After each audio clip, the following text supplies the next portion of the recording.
아멘. 네, 하나님께서 우리에게 가장 원하시는 것이 무엇일까요?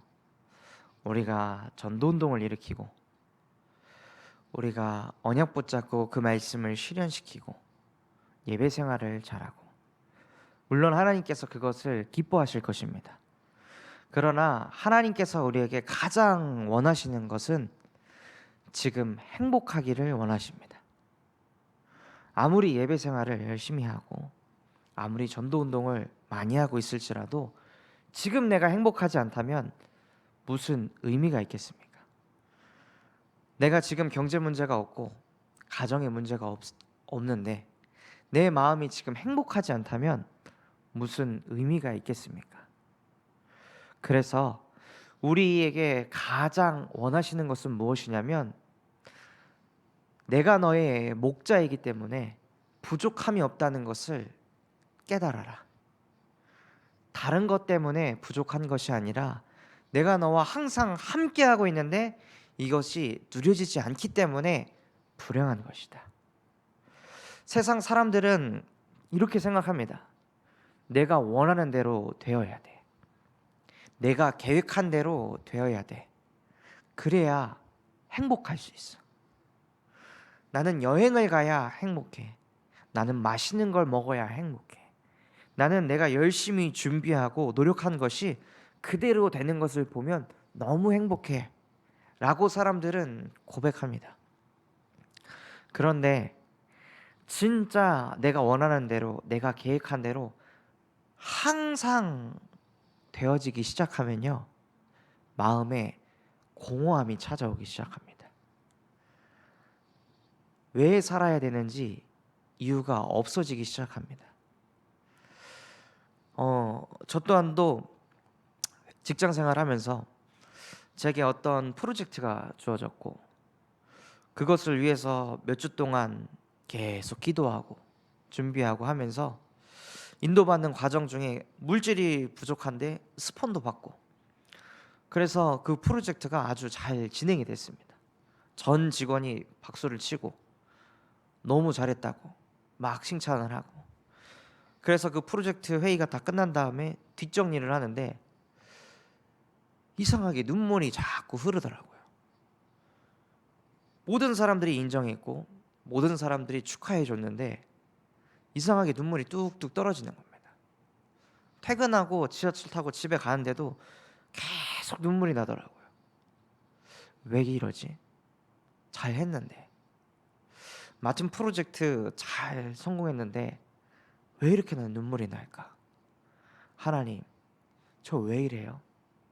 저 왜 이렇게 우울할까요? 이 말로 표현할 수 없는 이 공허함은 도대체 뭘까요? 왜 이러는 걸까요? 하고 계속 질문을 하는데 내가 하나님하고 아무 상관없는 프로젝트를 했구나. 내가 원하는 프로젝트, 내가 인정받는 프로젝트, 내가 영광받는 프로젝트. 그러니까 나에게 영적 문제가 찾아오구나. 하나님께서는 나와 항상 함께하기를 원하시는데 내가 그것과 상관없이 다 나를 위해서 기도했고, 나를 위해서 준비했고, 나를 위해서 노력했던 그 모든 것이 다 이렇게 드러나는 거다. 그러면서 지하철 타고 가면서 계속 눈물 흘리며 하나님께 기도했습니다. 하나님, 저는 이렇습니다. 분명히 이 프로젝트 처음 기도할 때는 하나님 홀로 영광 받으시옵소서 라고 그렇게 기도했는데 지금에 와서 보니 또 나입니다. 나를 위해 했습니다. 그래서 내가 이렇게 답이 없어서 하나님께서 여자의 손을 보내시고 뱀의 머리를 박살내셨습니다. 지금 내가 환난을 당하지만 담대하라, 내가 세상을 이기었노라 말씀하신 예수 그리스도께서 지금 내 인생의 주인이십니다. 그러니 내게 찾아오는 이 우울한 마음, 공허한 마음, 어둠 가운데 있는 모든 생각들 십자가에서 끝내셨습니다. 나는 내 감정을 믿지 않고 이 모든 것을 끝내신 예수 그리스도를 믿습니다 라고 고백하기 시작하니까 마음속에 평안이, 마음속에 감사가 찾아오더라고요. 그러면서 야, 진짜 세상에 성공한 수많은 사람들, 열심히 노력해서 성취한 많은 영혼들 얼마나 힘들까? 얼마나 공허할까? 겉으로는 잘 되어지니까 사람들에게 항상 박수 받고 인정받지만 혼자 있는 그 시간에 행복하지 않아 가지고 술에 의지하고 도박에 끌려가고 음란에 끌려가고 게임에 중독이 되고 어떻게든 그 자기 삶을 치유하려고 자꾸 여행 돌아다니고, 그런데도 그 갈급함을 막지 못해서 무너져 가고 있는 그 수많은 영혼들. 근데 내가 무슨 복이 있어서 나에게 복음을 주셨습니까? 여호와가 나의 목자이시기 때문에 하나님, 나는 부족하지 않습니다. 내게 목자 되셔서 감사합니다 하고 고백하게 하셨습니다. 그래서 하나님께서 우리에게 가장 원하시는 것이 무엇이냐면 행복해라. 다른 것으로 행복하지 말고 사라지고 없어지고 변질될 것 가지고 늘 불안, 초조, 염려해하면서 살지 말고 나만으로 행복해라. 나는 전능한 하나님이다. 너는 내 앞에서 행하여 완전하라. 우리가 하나님 앞에 설 때, 우리가 하나님과 함께 할 때만 완전한 행복을 누릴 수 있습니다. 그래서 하나님께서 우리에게 뭐라고 말씀하셨냐면 지금 뜻을 정해야 한다. 먼 미래에 나도 복음을 누릴 수 있겠지. 먼 미래에 나도 오직이 되지 않을까? 이 흐름 속에 있으면 언젠가는 되겠지. 그 언젠가가 계속 흐르고 있습니다. 복음 처음 받았을 때 나도 저 전도자처럼 오직이 되겠지. 그 세월이 흘러 오늘까지 왔습니다. 그래서 이번 주 강단에서 하나님께서 우리에게 말씀하셨습니다. 지금 뜻을 정해야 한다. 시간이 해결해 주지 않는다. 지금 뜻을 정해야 한다. 그 뜻이 무엇이냐? 하나님의 뜻입니다. 요한복음 6장 39절 40절의 말씀을 묵상해 보면요, 내게 보내신 이가 내게 주신 자 중에 하나도 잃어버리지 아니하고, 하나님께서 그리스도에게 우리를 보내셨습니다. 우리를 보내셨는데 그 예수 그리스도께서 뭐라고 말씀하셨냐면 내게 붙인 그 한 영혼도 잃어버리지 않겠다. 그것이 하나님의 뜻입니다. 우리가 가지고 있는 스마트폰 잃어버리면 어떻습니까? 아마 일이 안 될 겁니다. 계속 거기 생각에 잡혀서 끌려갈 겁니다. 어디다 뒀지? 어디다 뒀지? 계속해서 그 내 핸드폰 머릿속에서 떠나지 않을 겁니다. 왜 그럴까요? 내 것이기 때문입니다. 너의 것이 아니라 내 것이기 때문에. 여러분이 누구의 것입니까? 하나님의 것입니다. 여러분의 영혼은 하나님의 것입니다. 내가 너를 지명하여 불렀나니 너는 내 것이라. 우리는 하나님의 것인데 하나님의 것인 하나님의 자녀들이 하나님으로부터 행복하지 않으면 그리스도는 답답합니다. 그래서 그 영혼들을 다시 하나님과 함께하게 하시려고 이 땅에 그리스도께서 오셨습니다. 단 한 영혼도 내가 불행하지 않게 하겠다. 너희는 나의 것이다. 그래서 그리스도를 통해서 영생을 얻게 하려 함이라. 요한복음 20장 31절에 오직 이것을 기록함은 너희로 예수가 그리스도이신 것과 또 그를 믿어서 생명을 얻게 하려 하심이라. 이번 유초등부 여러분 집중훈련을 인도받았는데요, 그 안에서 마지막 3강에서 제가 자살에 대한 메시지를 조금 던졌습니다. 선림고등학교라는 서울에 IT 인재들이 가는 고등학교가 있습니다. 그 고등학교를 졸업하면 한 30%는 대부분 스카이를 갑니다. 30%는 뭐 카카오, 네이버, 삼성전자, LG 이런 대기업들의 스카웃돼서 갑니다. 또 30%는 창업을 합니다. 엄청나게 이 수재인 사람들이 그곳을 가는데, 직장 동료인 이 한 친구가 이상하게 알게 모르게 자꾸 거리를 두는 거예요. 왜 이렇게 넌 자꾸 사람하고 거리를 두냐? 그랬더니 자기는 친구를 사귀지 않는다고 하더라고요. 그래서 같이 밥 먹으면서 얘기하는데, 자기하고 친한 친구 4명이 있었는데 그 고등학교 시절에 분명히 똑똑하고 인성도 바르고 부족한 게 없는 친구들인데 문자가 오는 거예요. 죽고 싶다고. 근데 내가 더 살아야 될 이유를 모르겠다. 그래서 미안하다 하고 이야기하는데 얘가 막 얼르고 달래고 막 한 겁니다. 근데 계속 문자를 보내는데 연락이 안 받고, 전화를 해도 전화를 안 받고, 그 다음날 친구가 죽었다는 소식을 들었습니다.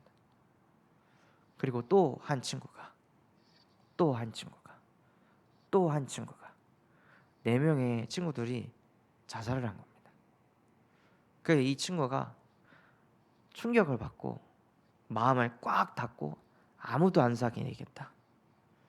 나랑 그렇게 가까웠던 친구들이 죽어가는데 자기는 아무것도 못하는 자기 자신을 보면서 너무 비참하고 한심하고, 뭐 막히는 거 있으면, 개발할 거 있으면 바로 뚝딱뚝딱 다 개발합니다.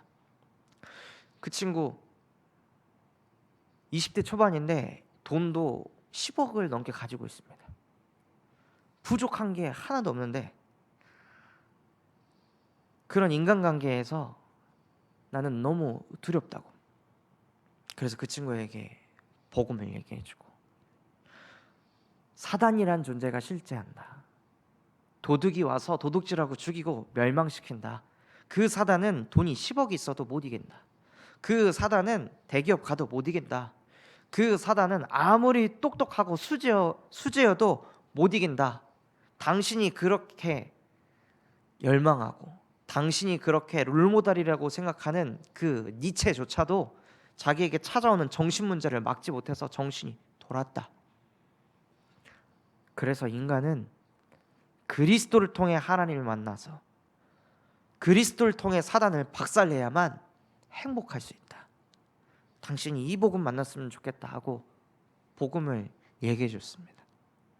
근데 그 내용을 듣고 한 초등학생이 느낀 점을 썼더라고요. 자살. 나도 가끔, 아니 아주 많이 생각했었다. 그러나 이제는 하나님께서 나를 구원하실 것이다 라고 이렇게 썼더라고요.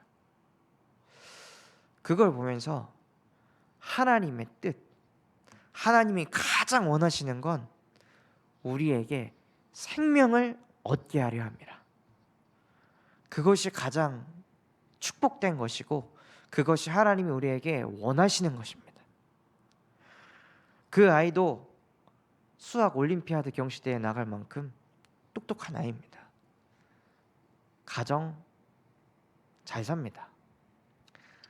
좋은 아파트에 살고 있습니다. 근데 계속해서 공부해라, 계속해서 숙제해라, 이유도 모르고 왜 내가 이렇게 살아야 되는지도 모르고 계속해서 동생 챙겨라, 네가 양보해라, 이런 얘기를 계속 들으니까 못 살겠다, 이런 얘기를 하는 겁니다. 초등학교 3학년인데. 인간은 영적인 존재입니다. 영이신 하나님과 함께하는 비밀 없으면 다 무너집니다. 그래서 하나님의 뜻이 무엇이냐? 그리스도를 통해 생명을 얻기를 원하십니다. 또한 마태복음 28장 18절에서 20절에 보면 볼지어다 세상 끝날 때까지 내가 너와 항상 함께 할 것이다. 하나님께서는 우리와 항상 함께 하신다고 약속하셨습니다. 예배하는 지금 이 시간에도 보혜사 성령께서 시공간을 초월하시고 성삼위 하나님께서 우리와 함께 하십니다. 그래서 하나님이 우리와 함께 하기 때문에 우리에게 미션을 주셨습니다. 모든 족속에게 가라. 만민에게 가라. 땅 끝까지 가서 이 복음을 전달해라. 복음이 없어서 무너져가고 있는 그 수많은 영혼들에게 이 복음을 전달해라. 모세와 함께 했듯이 내가 너희와 항상 함께 할 것이다. 그러니 두려워하지도 말고 놀라지도 말아라. 하나님께서 우리에게 언약을 주셨습니다. 그래서 하나님의 목표가 무엇이냐? 우리가 살고 있는 이 호남 땅을 살리고, 우리가 살고 있는 이 시대, 이 세계를 살리고, 우리의 후대를 살리는 것이 하나님의 목표입니다. 그래서 우리에게 무엇이 필요하냐? 성령의 충만함이 필요한 것입니다. 나의 문제, 나의 갈등, 나의 위기를 해결하는 것이 아니라 하나님, 호남 세계 후대 나는 살릴 능력이 없습니다. 나의 수준은 너무나도 부족합니다. 그래서 내게 성령의 충만함이 필요합니다. 호남을 살리기 위해서. 호남 땅에 이 복음 한 번도 듣지 못해서 무너져가는 그 영혼들에게 이 복음 증거하기 위해서 전 세계가 무너지고 있습니다. 후대는 말할 것도 없습니다. 틈만 나면 미디어에, 틈만 나면 게임에, 틈만 나면 잠에 중독되고, 아무리 챙겨줘도 자기밖에 모르는, 부모를 공경하지 못하고 늘 돈에, 물질에, 외모 중심에 끌려가고 있는 그 후대에 나는 못 살립니다. 그러니 하나님, 내게 갑절의 영감을 부어 주시옵소서.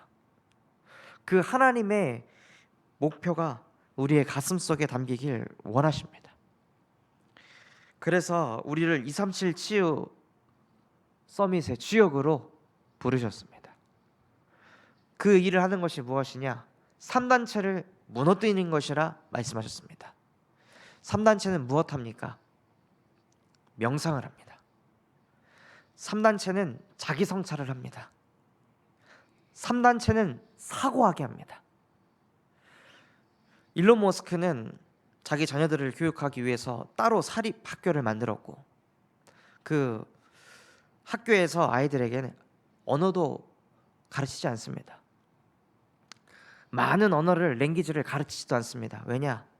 이제는 AI가 발달해서 바로 실시간으로 통역하는 시대가 올 것이다. 너희는 철학을 해야 한다. 그러면서 아이들에게 철학을 가르치고 인문고전을 읽게 하고 포럼을 하고 토론을 하게 합니다. 그 가운데로 쭉 끌려가지만 결국에는 찾아오는 영적 문제를 못 막습니다. 수많은 사람들이 그 니체의 사상을 가지고 우리는 초인이 될 것이다, 그 언약을 붙잡고 막 도전하는데 정신 문제가 계속 찾아옵니다. 명상 후유증이 계속해서 찾아옵니다. 답이 없습니다. 그래서 우리는 묵상을 하는 것입니다. 복 있는 사람은 악인의 꾀를 따르지 않고 죄인의 길에 서지 않으며 오만한 자리에 앉지 않고 오직 여호와의 율법을 주야로 묵상하는 도다. 여호와의 말씀을 묵상할 때 우리에게 부족함이 없습니다. 여호와 자체가 말씀이십니다. 태초에 말씀이 계시니 말씀이 곧 하나님이라.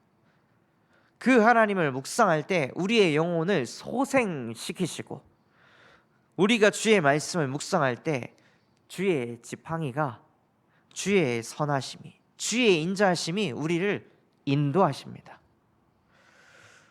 그래서 우리 교회는 무엇을 놓고 기도하고 있냐?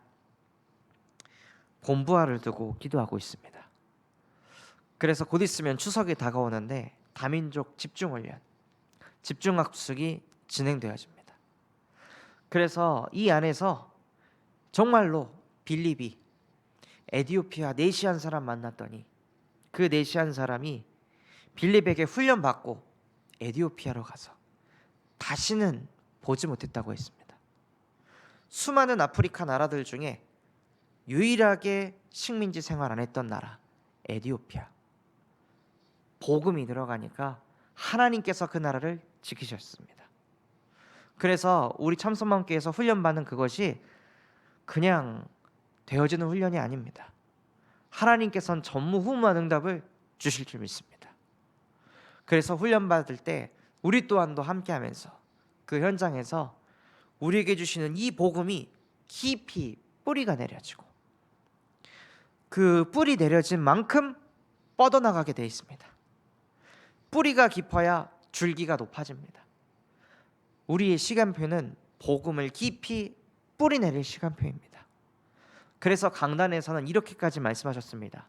예배를 2배로 드려라. 믿음은 들음에서 나고 들음은 그리스도 예수의 말씀으로부터 나느니라. 왜 영적인 힘이 없을까요? 예배드리는 시간이 없기 때문입니다. 세상 말 듣고 세상의 상처 생각할 시간은 많이 있는데 나를 살리는 복음의 말씀 듣는 시간이 너무 적습니다. 시간적으로도 너무 약합니다. 그래서 우리가 하나님 앞에 예배자로 서시기 바랍니다. 그것을 우리가 누릴 때 우리에게 나의 언약과 나의 미션이 정리되기 시작합니다. 그래서 우리의 인생이 전환점을 일으키기 위해서 오직 복음입니다. 잠깐 복음이 아닙니다. 예배할 때만 복음이 아닙니다. 기도할 때만 복음이 아닙니다. 교회 밖을 나가면 복음이 사라지는 것이 아닙니다. 교회 밖을 나갔을 때에도 하나님이 지금 나와 함께 하십니다. 내가 차를 몰고 있을 때도 하나님이 지금 나와 함께 하십니다. 내가 현장에 발을 디딜 때 주의 사자와 천만천사 동원하사 현장 가운데 흑암 권세 무너지게 하시고 보좌의 축복이 임하게 하옵소서. 나를 통해서 이 현장은 살아날 것입니다. 나를 통해 교회는 살아날 것입니다. 나는 복의 근원이 될 것이기 때문에 내게 약속하신 그대로 다 성취될 줄 믿습니다. 하나님께서 내게 성령과 능력을 기름 붓듯 부으셨음에 오늘 나는 복음 전성기를 누리게 될 것입니다 라고 고백하면서 인생의 전환점을 실제 누리시는 겁니다. 그래서 우리 교회가 그 언약 붙잡고 곳곳에서 말씀 운동을 펼치고 우리가 말씀 운동을 펼칠 때 하나님께서 사람을 붙이십니다. 그 사람과 다시 말씀 운동을 일으키는 것이 전도 운동입니다.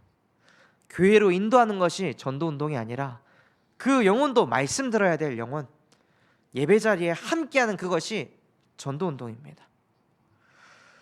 그러면서 그것이 지속되기 위해서는 우리가 렘넌트 운동을 하는 것입니다.